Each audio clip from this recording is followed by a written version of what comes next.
And good morning, you're most welcome, our dear viewers, to the DAKTARI show here on West Nile TV. And this is a healthy program which airs every Thursday morning from 10 a.m. to 11 a.m.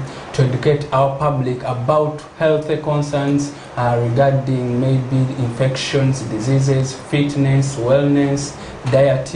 And of recent, we had an episode where we hosted, or where we had our guest, Mr. Charles Alinga, who took us through what mental health is, what exposes people to mental health challenges, and in the community, how can we know that someone has mental health issues, like how can we identify someone? And he gave us some of those signs and symptoms, and many people were yearning because he had an exciting discussion. They reached out to us that they need him to come back again. Like, suppose in case you get someone who has mental health illness, or someone like is getting mental challenges, how can we transfer this person from the community to the hospital? And today is going to take us through that discussion, and also take us through a segment which will even be inclusive of suicide, like what pushes people to do suicide, the theoretical and the medical explanation of suicide. You're most welcome to the DAKTARI show, Mr. Charles, once again. Yeah, thank you very much. Yes. Good morning, viewers. Once again, I'm called Charles Alinga. I'm a principal health tutor. I'm teaching in the Arua School of Comprehensive Nursing and Midwifery. Yes, thank you very much, sir. We are grateful. People came to us, they were asking we get you back again to the studios. You explain, yes, you gave us an exciting discussion about mental health. Then how can we transfer someone to the hospital? So that is going to be our topic of discussion. Yeah. Yes. Thank you very much. Okay. I would wish to begin by looking at the history of management of a mental patient. A long time ago, mental patients were regarded in a very bad way. They had reasons they gave. And in those so-called developed countries, what they used to do, they would gather these mental patients and put them in a place. And it was for viewing. They bring wild animals. And then it was an entertainment to see how a mental patient fights with an animal. So it was an entertainment. Later on, they started changing. And the concern for mental patients in Uganda was in 1916, when they got concerned with the mentally sick. But they had nothing they did. Not until 1927, they created a space in Hoima prison. And they were put there, but for custody, they were not for treatment. But at least that was better. So in 1934, they constructed a mental health unit at Mulago Hill. Then later on, because it was a small place, they transferred them to Butalika in the 1960s. Okay, maybe to ask to interject in your discussion. Why do we see that they are continuously transferring these facilities from one place to another? Yeah. The reason why they transferred to Butalika, number one, it was there was a vast land, and then it was a quiet place. They thought that when you put them in a quiet place, there will be no interference. That was the reason they gave why they transferred it from Mulago to Butalika. Yes. Okay. Then thereafter, in around 1935, they passed an ordinance. They called it mental treatment ordinance to cater for the mentally sick. And that mental ordinance later on, in 1960, around 1960 something, they formulated what they call the Mental Treatment Act, which governs the management of somebody mentally sick. How this person is transferred, to give the authority to transfer a mental patient from the public to a hospital, to give permission for the people of the hospital to admit, treat, and then discharge. This is what these people are mentally sick. Yeah. Okay. All right. Thank you very much, Mr. Charles. Yes. No, so now you have taken us through that back history on how people in the days who are managed, those who are mentally sick. So now maybe also we can discuss for us. We have gotten someone in the community. This person has a crazy behavior. The person is destructive. Whatever he finds is destroying.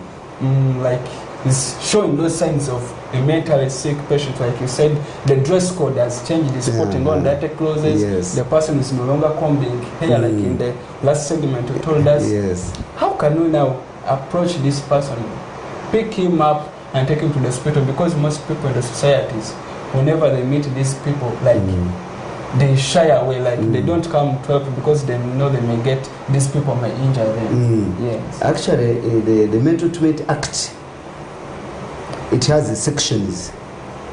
So we have what we call an agency order. An agency order is section 7 of the Mental Treatment Act. It allows a quick transfer of someone who is mentally sick from the community to a recognized health facility. Those days it was only Botanical Hospital. And this act, this treatment act, the agency order, is signed by 3 types of people. 1, it must be a doctor who is registered to practice here in Uganda. 2, it is also signed, can be signed by by a gazetted chief, like the RDC. Then the 3rd one is a police officer who is not below the rank of assistant inspector inspector of police. And this order is in force for 10 days. So when you take a patient to the hospital, is only there for the 10 days. When those 10 days expire, then that order does not no longer works. So now this person will require to be readmitted on another order. And that order is the section 3 of the Mental Treatment Act. It is called the temporary detention order. This one allows any person in the ward who is registered to sign it, to allow this patient to stay in the hospital for another 14 days. Now, what if it expires? It can be renewed for another 14 days. After renewal, it can never and never can it ever be renewed. So what happens? To discharge the patient. So if the patient has not improved, then there is one they call section Section 5 of the Mental Treatment Act. This one is called a reception order. The other one was urges. This one is temporary detention. Then this one is a reception order. But before this one is signed, it is signed by a magistrate. But the magistrate has to get 2 doctors who are not related to each other, not even to the not even to the patient. They clerk, they investigate this patient. I think we better use the word they investigate, to find out if it is true this person is mentally sick. So when they discover is mentally sick, the doctor signs that that order, the reception order, and it is in force for 1 year. If the year expires, it is renewed after every 3 years. The problem with it, when they sign that one, you might never hold any, you don't participate in elections, you don't hold the public office. Actually, you have been declared that you are really mentally sick. That is reception order. Then we have what we call voluntary order. The voluntary order is a person comes to the hospital and he discovers that he feels he's mentally sick.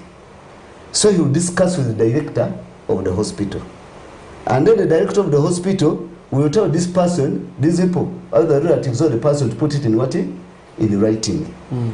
After putting it in writing, then the director gives the conditions of the hospital. You are supposed to follow the following rules and and regulations. So the patient is is admitted. A voluntary order is not in the act, but it is legally acceptable. Yes. According to what? To Uganda. Now, this person may reach a time when he wants to go, whether he has improved or he has not improved. So what he does, he must inform the nurses and then inform the director 72 hours before time. Then he's given permission to go. So that is the procedure of how patients get into the what? Into the hospital. Yeah. How they are discharged, to us I think is not important as of now. But how do mental patients get into the what? Into the hospital. Because mental patients can return when they have improved and they sue you. They may say you have admitted them against their will. Yeah. They may say they are not mentally sick and you face it rough. So the community should know mental patients are not just brought in the hospital like somebody who is having malaria. There is a law which governs admission and discharge of a mental patient. And we are talking about mental patients who are civil patients. We are not talking about mental patients who have a criminal record. Like somebody killed someone, somebody raped, and now there are procedures because someone could have raped before he became mentally sick. And then in the process he becomes mentally sick. Then there are those who are mentally sick and then they commit what? They commit a crime. Then there are those ones who are already in prison and they become mentally sick. But I think that was not a topic of our discussion, but it's worthwhile for you to know. Yeah, thank you very much. Okay, thank you very much, Mr. Charles. Now suppose like let me say we have gotten someone in the community. This person maybe has a criminal record and is showing that crazy behavior in the society. How can we take this person from the community to the hospital? Because we normally see these people in the community, sometimes they tie these people with ropes, and you find since these people are energetic, they're pulling, you find like a rope has cut all his skin and blood vessels and they're out. So how, to you as someone who's in the mental health department, do you encourage the community to handle such patients in a very good way which will not harm the patient and also which will not harm them and bring this patient to the hospital? You know, one time I cared for somebody who was mentally sick somewhere, and people were beating him up. Yes, and those are some of the scenarios. Much as some of these people are mentally sick, but there are some senses of what? Of understanding. When I worked in the topical hospital, the police brings these people to us. But immediately they reach the hospital, the first thing we do is to remove the what? To remove those ropes. That's the beginning of our relationship, good relationship with what? With this person. And immediately you release him. He will even tell you how bad those people have been. He will start telling you. And we give them a seat, we greet them, then we start what? We start interacting. They become a bit calm. Sometimes it is the community which provoke those people to react. But if somebody has committed a crime, as we have said, he must be taken to to police. It is now the police to decide, because the police, if this person is mentally sick, he might first need to go to where? They take him to court. Now the court will be the one to decide whether he is taken to to the hospital. And when they bring him to the hospital, there are those orders on which these people are brought, where they bring them for observation, no treatment. They keep them, then they observe. After observing without treatment, then they give a report to the court. If this person can be able to stand to defend himself in court.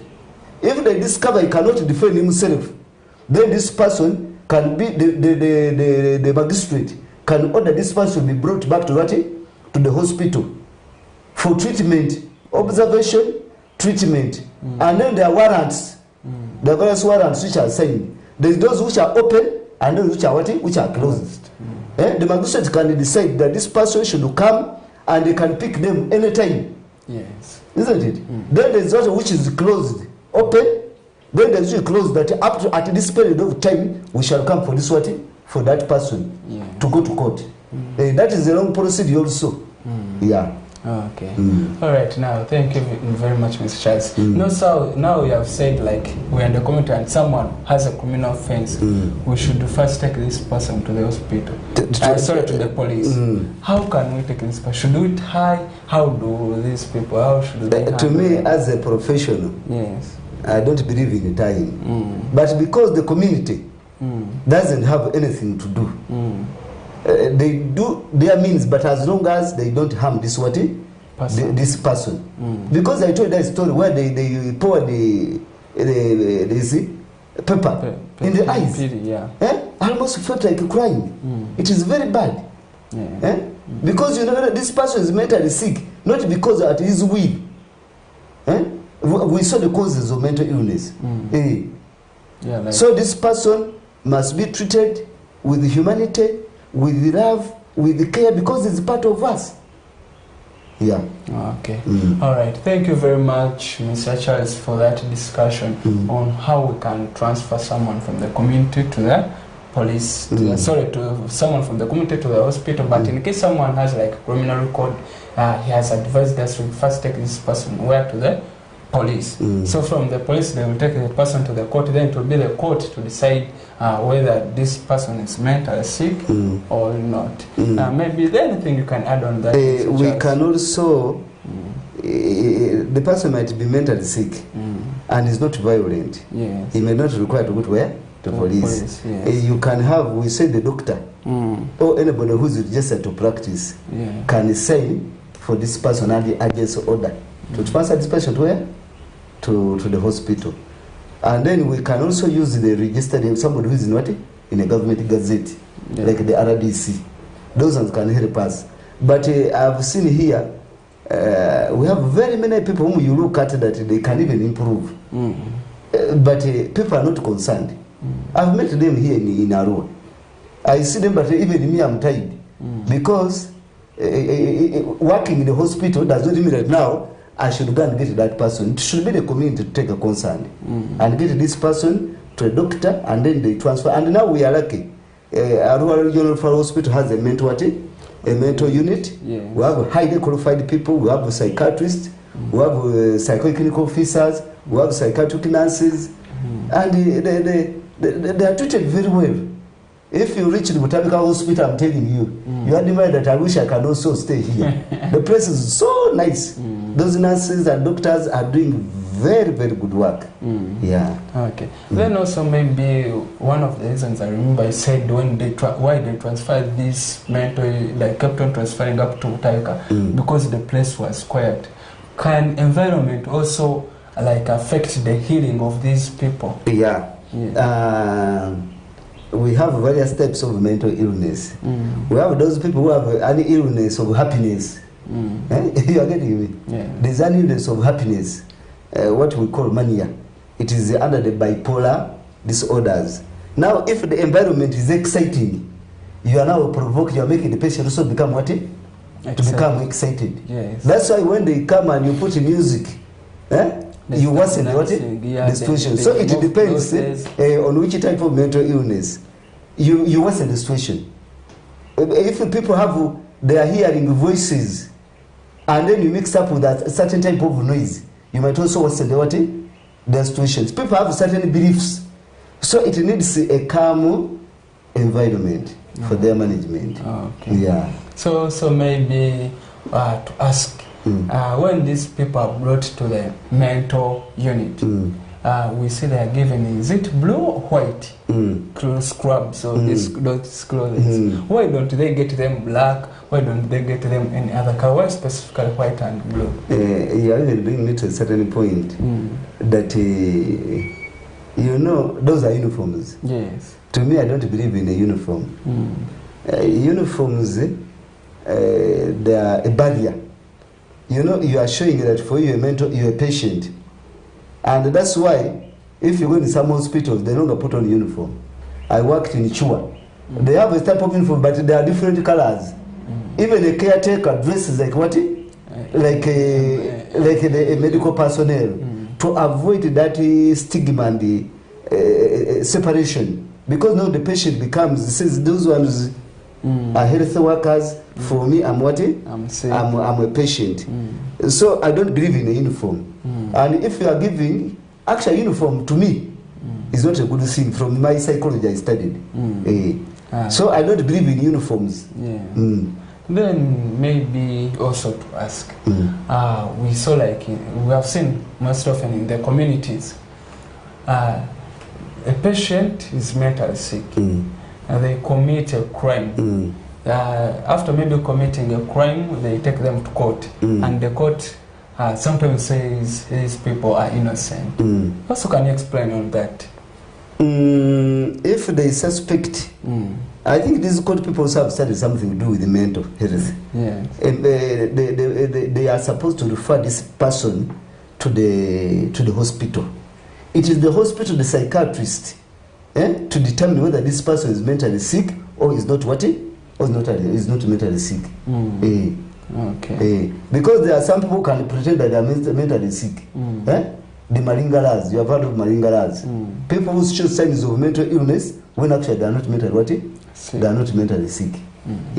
All right, thanks very much, Mr. Charles, for that discussion on how you can transfer someone to the hospital, on why these people are always put in quiet places, and also why these people are regarded to be innocent most times in case they do crimes. Let's first get into a short commercial break, then we shall be back in the next segment where we're going to talk about suicide, the triggers of suicide, and also the medical explanation on how suicide, that someone can opt to go for suicide. Then also we shall talk briefly part of the epilepsy, which people here call idia. Thank you very much. Let's first get into this short commercial break.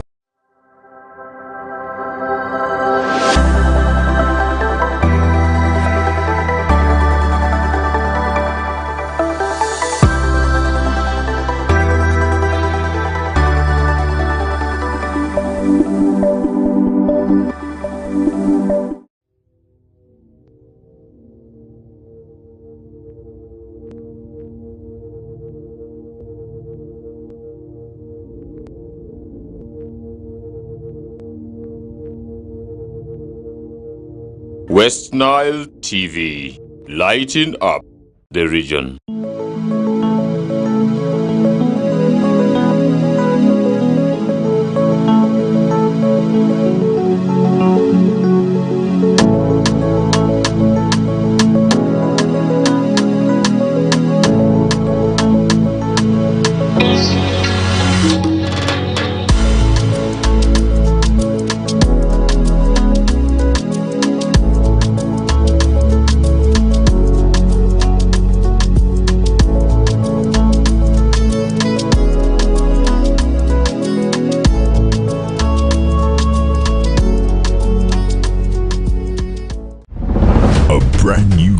Star TV with StarTimes Inside Technology. New TV innovation with an inbuilt decoder that connects you to both StarTimes antenna and satellite signal. With StarTimes Inside Global Star TV, you can enjoy over 300 local and international channels, 1 month StarTimes highest bouquet for free, automatic system update, more benefits, more affordable. StarTimes Inside Global Star TV is available in all StarTimes branches and dealers countrywide. StarTimes Inside, entertainment inbuilt. We are the passion you've been waiting for! It's Yunus Junior Santamo! It's our league, our football, our boys, our style. StarTimes UPL new season starts 15th September. Go for it! What a finish from Ashraf Fukume! The Ugandan flair, Brazilian samba, Portuguese magic, the night football craze. More TV games live on Senyuka Prime and Fufa TV only on StarTimes. The StarTimes UPL, our league, go for it.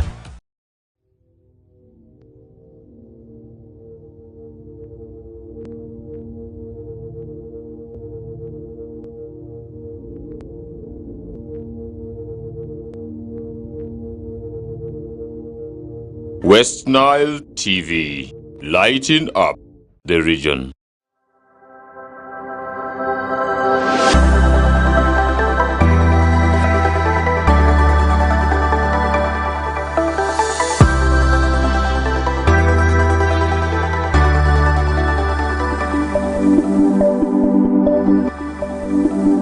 Welcome back, all dear viewers, from that short commercial break. I'm your host, Sunday Junior Tom, and we have had in the first segment Mr. Charles take us through how to transfer a mentally sick patient from the community to the hospital. That it's not just a matter of picking someone, taking them to the hospital, that in case someone feels they are protected by the law, where someone can sue that you took them to the hospital against his or her own will. So in this next segment, we are going to talk about suicide. Yes, welcome back, Mr. Charles, from that short commercial break. Yeah, thank you very much. Yes. Before I talk about suicide, I want to give you my personal experience with interacting with the people with the suicidal tendencies. Yes. I one time worked in Kalungu. A person came from a village called Bulaula. He went to the police complaining that his brother wants to take his land. The police chased him out and said, you go and solve your problems with your brother. The man said, I'm not going away. If you want, you shoot me. They said, we shall. He said, you shoot. They chased him away. The man went and bought a knife. He cut his abdomen. In terms of the out, he fell down. So they brought for us. They felt that was a health center 3. We couldn't manage that person. What we did, we gave some quick antibiotics, we removed the stones and the grass. Then we transferred him to another hospital where he was managed and improved. He went back home. When he reached home, after 2 days, he got a rope and he hanged himself. You can see now, he committed what? Suicide. Yeah, but there was some attributed to, like in family, in case someone that and now we are going to find out what are the causes of what? Of suicide. Now I have another testimony.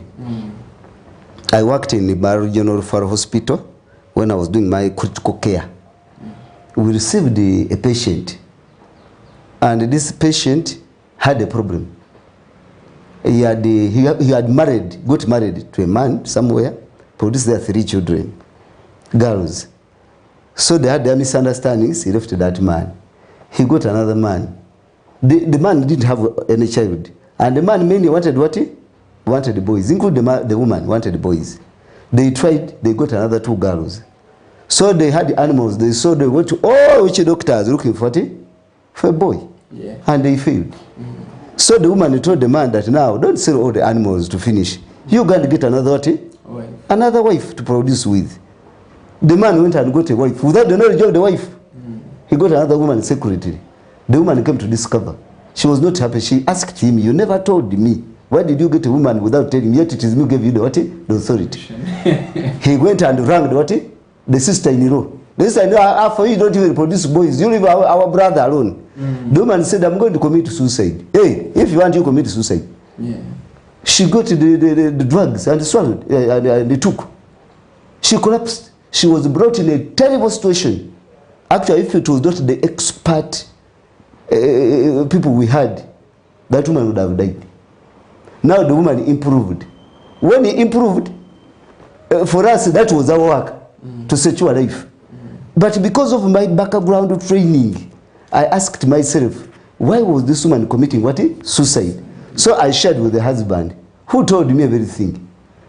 Then he told me that the woman told him that they have wasted time. She's going back home and she's going to commit suicide.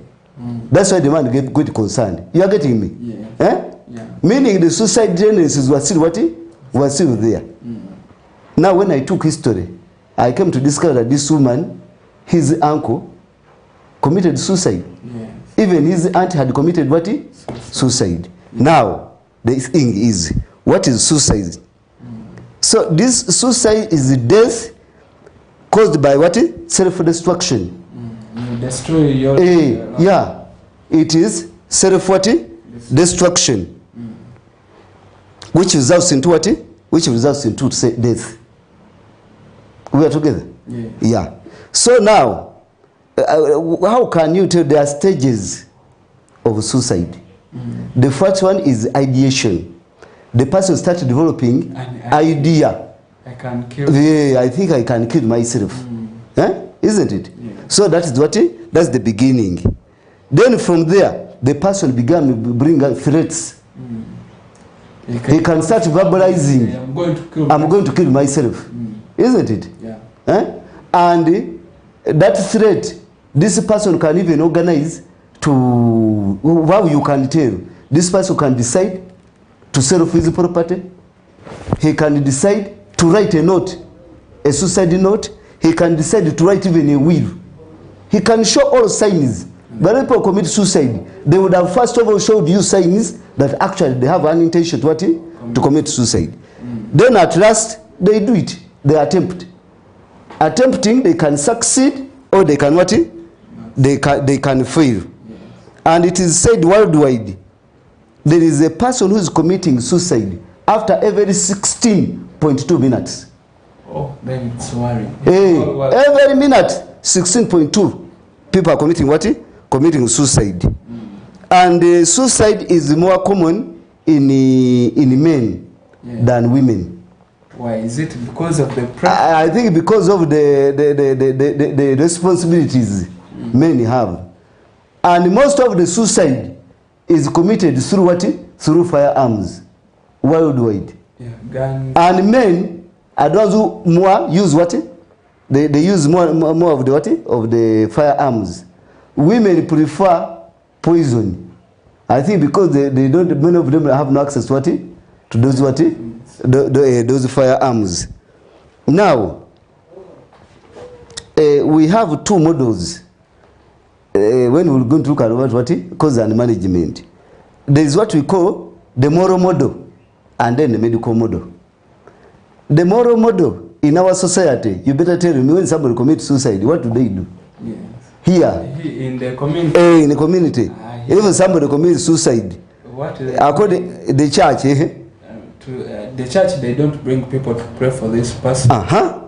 And also in communities, they get sticks, they cane the dead. They cane the body. Yeah. But they give you 12 strokes. Yeah. Then also, when they are taking you to the grave, they don't use the front door of the house. They use the back door of the house. Yes. I ask myself why. Why?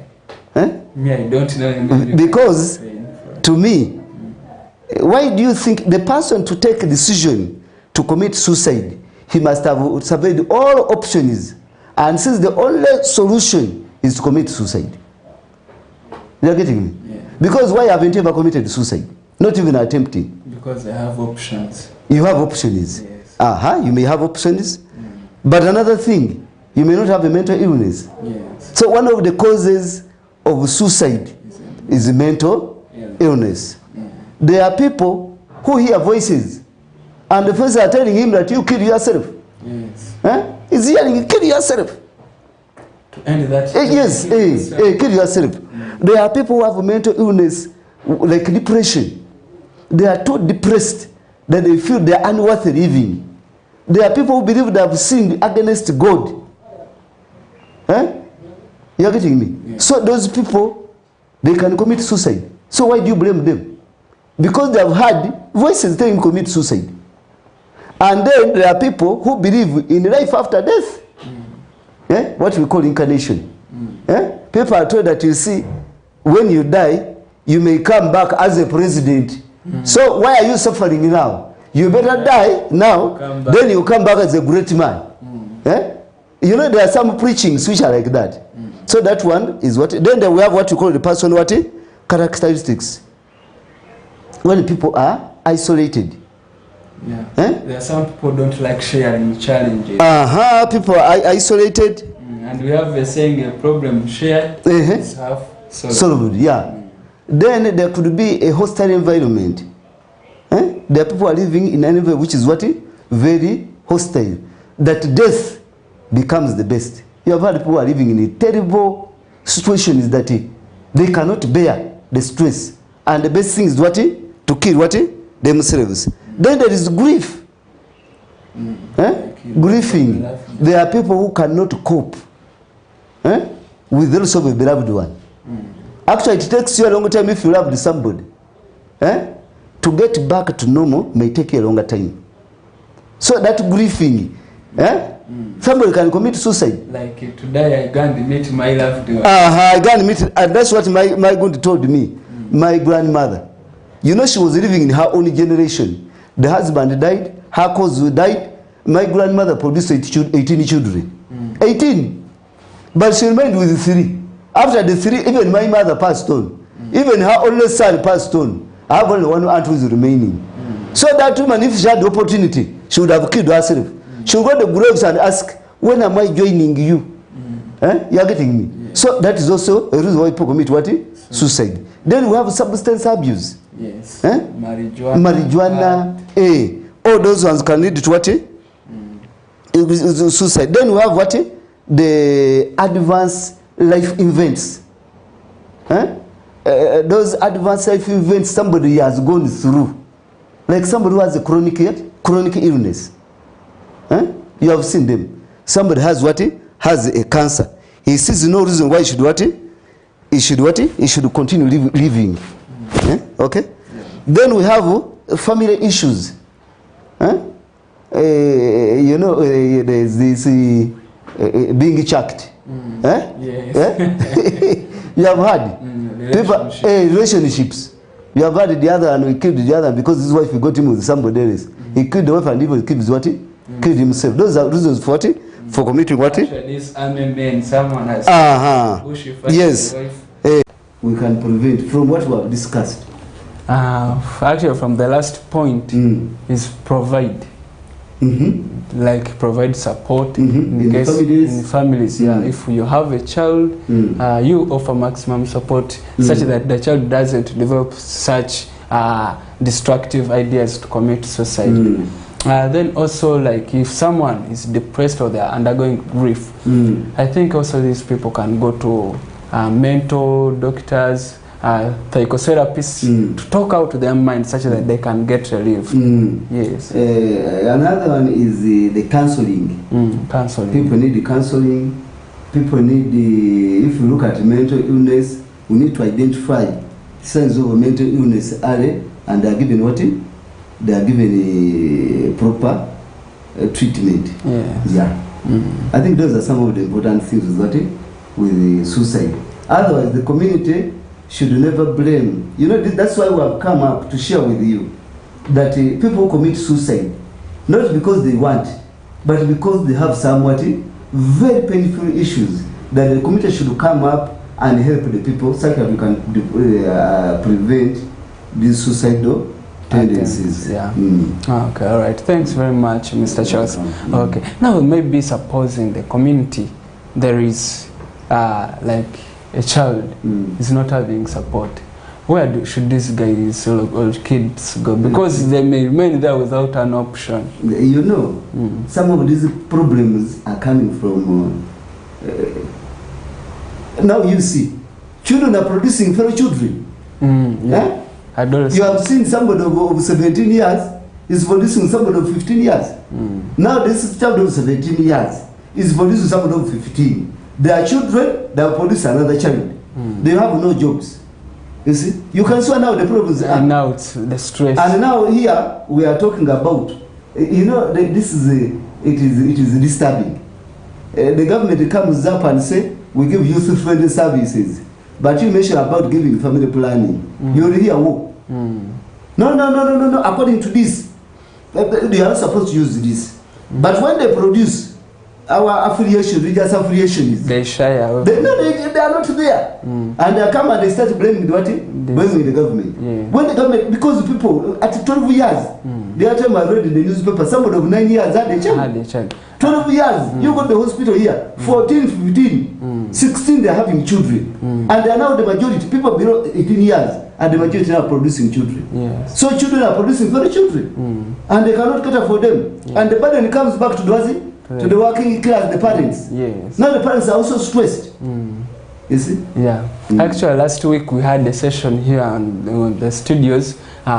Madame Maria was taking us through family planning, and she said even adolescents have to go for these services because, like, as a parent, you may be there knowing your child doesn't know these things regarding sex, and yet the child under you is doing them, and it may surprise you getting pregnant. So it is better to teach these children about family planning methods. Parents are shying away about that, and now the reality comes. I mean, I was sharing with my daughter yesterday on the phone, and we were discussing about the same, because these days here in Uruguay, I understand you don't have aunties who counsel the girls, the singers, aunties.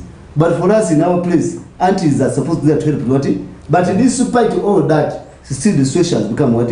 Has become worse. I think there is a lot of need to educate, because that's the also of preventing suicide. Because we have seen some of the what?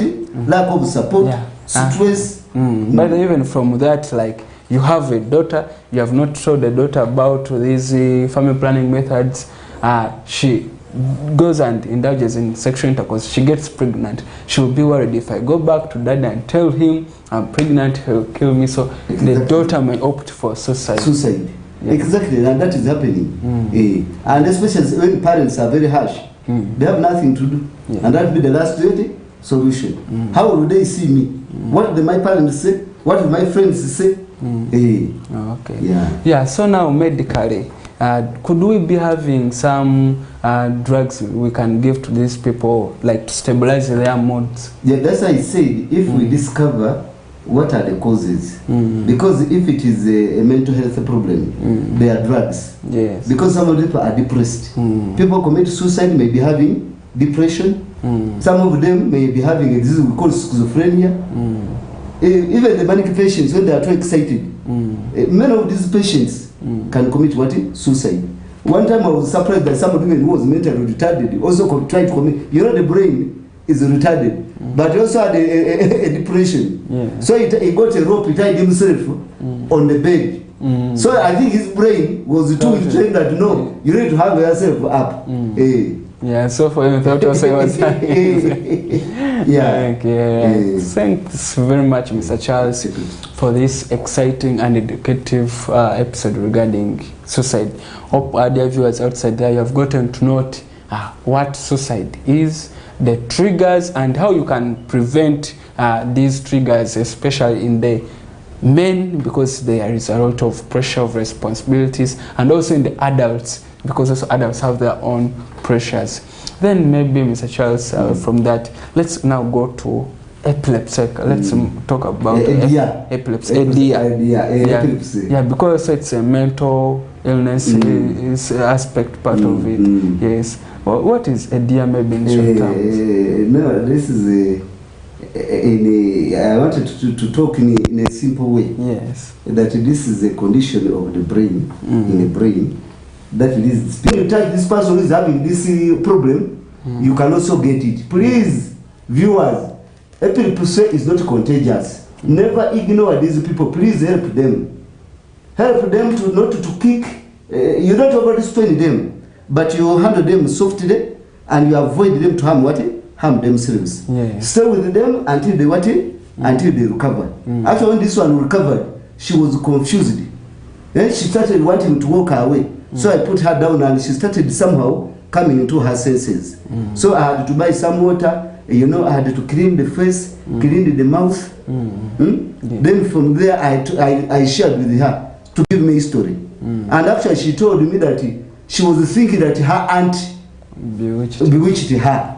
But again she's telling me that there was this story that her mother told her that she suffered from cerebral malaria. She had severe malaria in her childhood. So I had to counsel her about that, to remove the other myth that she's being being bewitched. Then there she told me the type of drug she was taking. I had to call my colleagues in the Hoima Regional Referral Hospital, and they helped me. I took her there at around 7 at night, because she fell at around 6. So 7 at night, I took her to the hospital. She had remained with a few drugs at home. So they gave her drugs for 2 months. So I've been in touch with her, but when I call, again she's taking other herbs. That those drugs, they work, but the others are working better. Now I'm planning to go and visit them and give her some more, because counseling her on the phone becomes very hard. So that's how I managed that person. So you stay with this person until recovery. And if possible, like what I did, had to escort her back where? Home. Because her phones, they had no power. And they are confused. And she was confused. I don't know whom to call. So I helped her to escort her to at their home, and their parents were very happy. I think that's what I did is exactly what I expect the community wanted to do. Please love those people. Show them care. And avoid stressing them. When they get stressed again, they get what? And another thing, emphasize that when they're on drugs, medication, they must take those medication. Because should they stop even a single day, they will get a very serious attack. And they can go into what we call status asthmaticus. Very, very dangerous. Yeah. So, for viewers, please, I request you that continue caring for those people. I know they are there. And I request you refer them to the hospital. Arua Regional Referral Hospital has a unit for people who have mental health problems. Never call them people who are mad. I'm not there with you. The act talks about lunatics. I hate reading that word. These are my patients, our relatives, our friends. They didn't wish to be what they are. We stay with them in the community. Yeah, we stay with them. So you should show them care, you should show them love. Yes. Yeah, thank you very much. Thanks very much, Mr. Charles, for this exciting discussion and episode. Me, I've been excited, and what I've noted from that episode for epilepsy, in case someone gets an attack in the community, first of all, remove this person from a danger place. Or remove the danger thing. Remove the danger thing. Should have been carrying a jerry can and has fallen on her. Yeah, so remove the jerry can, or remove anything which is sharp, and like what I did. Yes. Then also, I restrain the movements because someone may kick and maybe break the leg. Break the leg, or even kick something which is what? Sharp and injury. Yes. But those ones who have what we call stresses, who are fitting every time, you can have an opportunity to get something like a small wood or a spoon. You tie something, a cloth, then you put in the what? In the mouth. So avoid biting the tongue. Biting the tongue. Yeah. Then also. But this one, someone has just put it only once. By the time you look for the thing to put in the mouth, the filter would have ended. Yeah. Then also, in case someone is on medication, they should not miss. They should never miss. And those medications are there in the hospital, and they are for free. Okay. Yeah, thanks very much, Mr. Charles, for this exciting episode. We are grateful for giving in your time to always come and educate the public, and the public are always excited. Whenever you are here, they know an exciting topic of discussion is coming.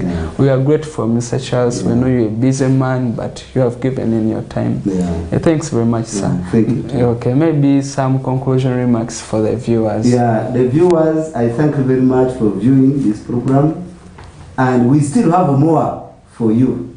When they call me, I will always be available, despite of the heavy schedule we have. I request you, please, especially these people who are mentally sick, please, those are my clients. I beg you, I love them with passion. I love them with passion, and I request you should also love them. You should love them because they didn't wish to be what they are. Please give them all necessary help. In Arua here, they are there. I see them. There are those whom you see who are carrying a lot of luggages. That is a certain type of mental illness. Please, don't beat them. Give them care. If they are threatening, see a way you get them to the hospital. Thank you very much. Okay, thanks very much, Mr. Charles. We are grateful hosting you on the Daktari show, and our viewers, those who have been with us from the start up to the climax of the show, we are grateful. We are bringing in more good and exciting topics for you. Just keeping tuned every Thursday from 10 a.m. to 11 a.m. and it has been the Daktari show. Me, your host, Sunday Junior Tom, and we are wishing you a blessed morning and blessed afternoon all at once. Thank you very much. Till next Thursday. Blessed day.